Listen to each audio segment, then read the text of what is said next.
Hello and welcome to The Explainer. Every single day, it feels like the world is sending us some seriously mixed signals. You scroll through your feed and it's one story after another about conflict, about new lines being drawn in the sand, and it's so easy to just think, wow, everything is falling apart. But then, maybe just a few stories down, you see something totally different. A story about quiet collaboration, about people reaching across those exact same lines to build something together. It's this constant push and pull, this tension. So today, we're going to take the planet's pulse on one single day, Monday, August 4th, 2025, to really dig into that contradiction. We're not just going to list off headlines, we're going to try and connect the dots between a world full of flashpoints and a world full of handshakes. So let's just dive right in. Behind all the noise, all the daily news, there is one massive question that I think kind of sits in the back of all of our minds. Is our world pulling further apart, fracturing along all these old and new fault lines? Or is it, in ways both big and small, actually finding new ways to come together? And look, this isn't just some philosophical debate, right? This is about the kind of world we are all actively building, day by day, choice by choice. So I want you to keep that exact question in your head as we walk through today's events. Let's see if we can find an answer. Okay, first up, let's look at the places where the world feels like it's teetering on a high wire.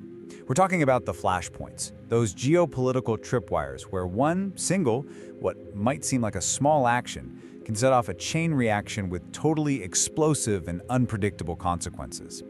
We're going to start in the Middle East, a region where history runs so deep that ancient conflicts can feel like they happened yesterday, and things are always simmering just below the surface. And here is a perfect textbook example of one of those sparks. Reports are coming in that Israeli minister Itamar Ben-Gvir went to the Al-Aqsa Mosque compound in Jerusalem and led prayers. Now, for anyone who doesn't follow this closely, Ben-Gvir is a major figure on Israel's far right. He's known for actions that are seen as deliberately provocative. So his very presence there is a statement, but leading prayers? That is what takes this from a political visit to a full-blown international incident. It's a direct challenge to a very delicate, very old agreement.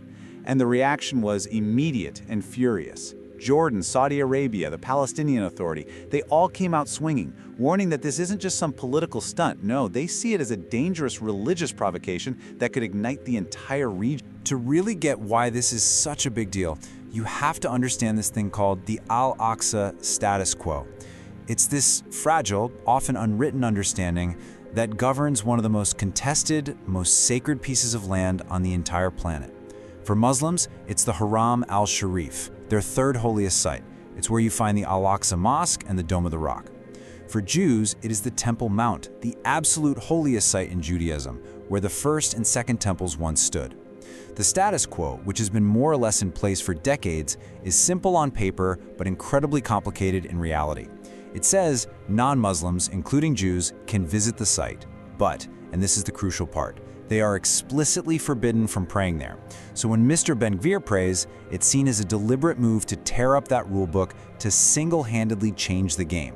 It's like poking a giant hornet's nest, risking a fragile piece that is held together by this one very specific agreement. And the tension doesn't stop there. In the middle of the absolutely agonizing hostage crisis, we're seeing reports about a major shift in policy. The word is that Israeli Prime Minister Benjamin Netanyahu is now leaning heavily toward military operations to try and free the remaining hostages. The official line being briefed to the media is that their intelligence suggests Hamas isn't serious about a negotiated deal, which leaves force as the only real option left on the table. This is a grim shift away from that difficult, often frustrating, but essential path of diplomacy. It shows a deep, maybe even unbridgeable level of distrust that could then be used to justify much bigger, more aggressive military actions, with all the devastating humanitarian consequences that would bring. Okay, so now I want you to pull the camera lens way back, because none of these things are happening in a bubble. They're all moves on a much larger global chessboard. You could call it a new great game of shifting alliances and nations picking sides. This isn't the 19th century version between the British and Russian empires anymore. Oh no, this is a 21st century contest. We've got new players, new technologies, and frankly, brand new stakes. Let's take a look at how this bigger picture of our interconnected world is taking shape. And what's fascinating is you can see these massive geopolitical moves happening at the exact same time, pulling in completely opposite directions. It's like a global split screen. On one side, you have countries like China and Russia who are actively strengthening their military and economic partnership, creating this really powerful counterweight to the West. And on the other side of the screen, you see long-standing relationships like the one between the United States and South Africa becoming visibly strained, becoming tested. These aren't just, abstract diplomatic shifts you read about in a textbook. These are the tectonic plates of global power shifting right under our feet, and they're redefining the world order as we speak. I absolutely love this quote from one of our sources because it just nails the vibe perfectly. So China and Russia have just kicked off their Joint Sea 2025 naval exercises in the Sea of Japan. Now, on paper, it's all about them practicing how to work together, interoperability. But let's be real, it's a performance. And that lad's holiday analogy, it's brilliant. It suggests this casual confidence, this real ease in their partnership. But the key is where they're sending their very unsubtle postcard from this holiday, straight to Washington, D.C. It is a clear, coordinated message of unity and growing military might, and they're doing it right in the backyard of key U.S. allies like Japan and South Korea. It doesn't get much less subtle than that. But wait, that is not the whole story. Just when it starts to feel like the world is only drawing battle lines and picking teams, you see these other moments. These moments where an olive branch gets offered, where a very conscious choice is made not to escalate, but to actually pull back from the brink. And it's so important because it proves that even in the most tense, the most high-stakes situations, conflict is not inevitable. There's always another path available. And check this out. This is a fascinating example from literally the most heavily fortified border on Earth. South Korea has apparently begun dismantling the huge propaganda loudspeakers it has aimed at North Korea for years. For decades, these things have blared everything from news about defectors to K-pop across the DMZ. Now here is the absolute key to this story. It's a unilateral move. This isn't part of some big negotiation where each side gives something up. No, South Korea is doing this on their own, as a deliberate, proactive, confidence-building measure. It's an attempt to turn down the heat and build just a tiny sliver of trust with Pyongyang. Even if the North doesn't do anything in return right away, it's a powerful gesture. It's a country actively choosing to lower the temperature in one of the planet's most dangerous spots. And beyond all the chess moves of governments, there's this other force, right? The undeniable power of people and of shared goals. So let's shift our focus now to stories that show citizens, and sometimes even nations, coming together, united by a common cause, a shared investment in the future, or just the pure awe of scientific collaboration. This is where we find our common ground, and often in the most unexpected places. Look at this number. Just take it in. 90,000. That's the estimated number of people who marched in Sydney, Australia. They shut down the entire iconic Harbour Bridge. And they weren't protesting some local issue.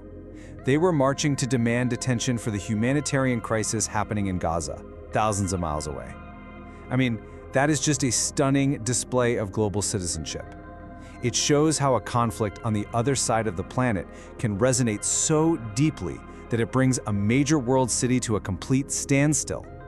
And this wasn't just symbolic, it had a real direct impact. In response to all that public pressure, the Australian government announced $20 million in new humanitarian aid. That's people power in action. And that spirit of support, of building things up instead of tearing them down, it shows up in other ways too. This chart shows two totally separate but equally hopeful acts of positive investment. On one side, you've got that new $20 million in Australian aid we just talked about. That's a direct, reactive response to a crisis. And on the other side, something much quieter. The Asian Development Bank just signed off on a $6 million loan to expand a water treatment plant in Vietnam. Now that's not going to grab a lot of headlines, but it is the essential, constructive work that actually builds a better future, making sure thousands more people have access to clean, safe water. It's a great reminder that while some people are focused on conflict, a lot of other people are quietly focused on construction. And now, for what might just be the ultimate example of global cooperation. A SpaceX Dragon capsule just successfully docked at the International Space Station. And who's on board? A truly international crew. We're talking astronauts from the United States, from Russia, and from Japan. Just pause for a second and think about that. While their governments are at odds down here on Earth, while they're engaging in rival naval exercises and diplomatic standoffs, These individuals from NASA, Roscosmos, and JAXA are literally trusting each other with their lives in the cold, dark void of space.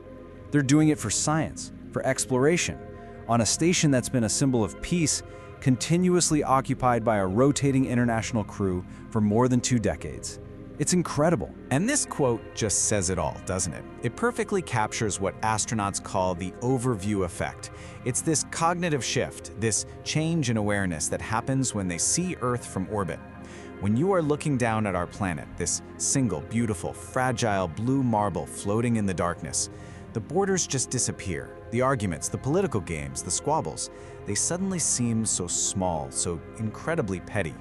The ISS remains this amazing, floating symbol of what we as a species can achieve when we decide that our common goals are way more important than our division. Okay, so we have seen a lot today. We've seen ministers poking at fragile religious truces and leaders turning toward military force. We've seen warships playing power games on the high seas. But we've also seen propaganda speakers being taken down. We've seen 90,000 people shutting down a bridge to stand up for strangers halfway across the world. And we've seen astronauts from rival nations shaking hands in orbit. Both of these narratives are true. Both sets of stories are happening right now at the same time.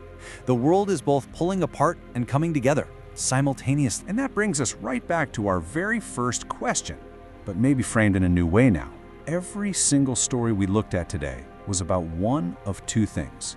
It was either about drawing a line, a political division, a military front, an us versus them stance, or it was about reaching a hand across those lines, with a handshake, with an aid package, with a unilateral gesture of peace, with a joint mission to the stars. Both of these forces, conflict and cooperation, are shaping our world every single day. So the real question, the final takeaway, is this: which one will we choose to give more power to? The lines we draw or the hands we shake? That's the question that really defines our future. That's our explainer for today. We really hope that by connecting some of these dots, we've helped make a little more sense of this complicated, contradictory world of ours. If you found this useful, follow us on Spotify and YouTube to listen to this podcast every morning at 8 a.m. GMT. Thanks for joining us.